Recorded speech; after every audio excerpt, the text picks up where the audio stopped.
Representative Drazkowski. Thank you, Mr. Speaker. Thank you, Representative Hansen. Representative Hansen, Representative Schultz, Representative Mahoney,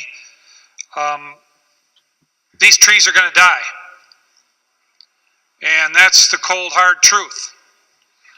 And if we are going to be using state policy to further someone's pipe dream that they're going to save the trees, or Representative Hansen, prevent the spread of the emerald ash borer, that's not an approach that I want to be involved with, because that's a waste of money.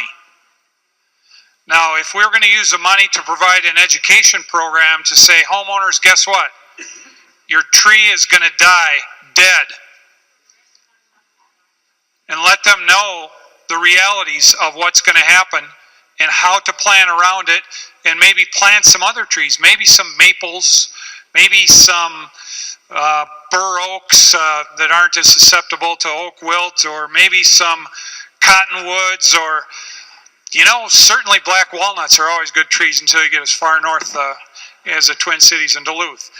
But members, I think it's important as we set forward public policy in this area to be fiduciary stewards of the people's money. And it's also in our best interest and in the people of Minnesota's best interest to not mislead them to believe that something is going to happen that is not going to happen. These trees are going to die dead, as they have in every other area that's been infested by the emerald ash borer.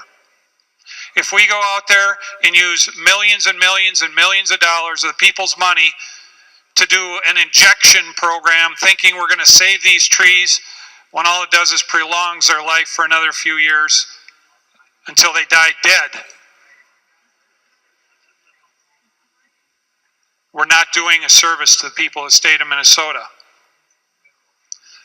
So, Representative Hansen, if there was more specificity in your amendment, if we were going to do a public education program, maybe buy some seedlings for people to replace the trees that are going to be dying, maybe buy them a chainsaw,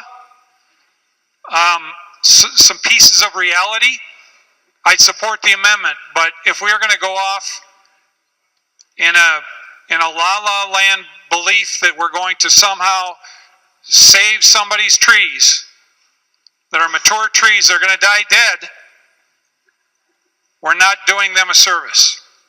Thank you, Mr. Speaker. Member from Dakota, Representative Hansen.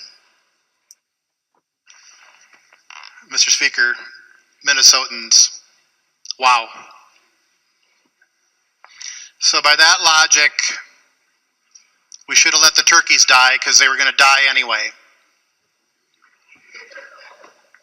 Right? With the avian flu, they were going to die anyway. So we shouldn't have used public money to go kill the ones that were going to spread the flu. We shouldn't have done that. I guess we don't need to do health care because we're all going to die anyway.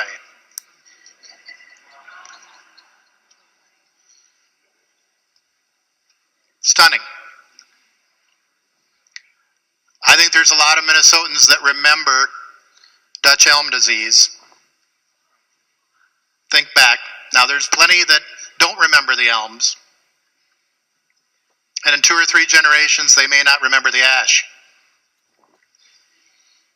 But we know how to respond to diseases. We know how to respond to infestations. We know how to react, and we have good people who can do this. And I think the $2 million that we appropriated back in 2009 actually did delay the spread, because local units of government were able to go out and check their trees, those that received the money. So I don't think saving the trees is a pipe dream. I think it's something that Minnesotans value and treasure. And they're wanting us to do what we can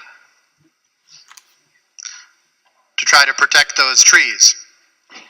Now, because if we take the logic, if those trees are going to die, Representative Mahoney, your city's paying for them already, right? Somebody's going to pay for them.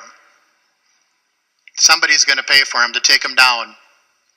Or maybe the insurance companies have to pay for them when they fall on your car. So again, I would ask, I know there are a number of members who want to speak, but Minnesotans, listen very closely to what was just said. We need to vote for this amendment. The member from Hennepin,